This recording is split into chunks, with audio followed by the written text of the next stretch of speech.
Hello there guys, in this video I'm gonna show you how to repost Instagram Reels to TikTok. Firstly, go on your Instagram application and then on the third selection for the Reels section. Right now, as you can see, we are on the Reels section, and what you need to do, just simply find a video that is interest for you, for example this one, and after the share button I have three dots icon. I need to tap on them, and as you can see I have an option for save. Go save.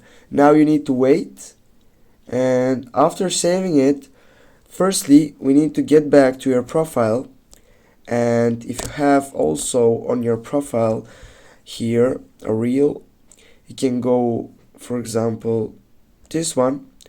Now on my right upper side, if I click on it, I have also a save option. I will go again with save, and now I have saved two videos.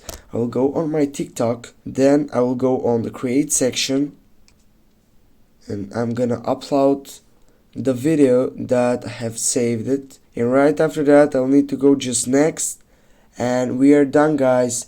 Thanks for watching. Don't forget to hit that like, to share the video. See you soon guys.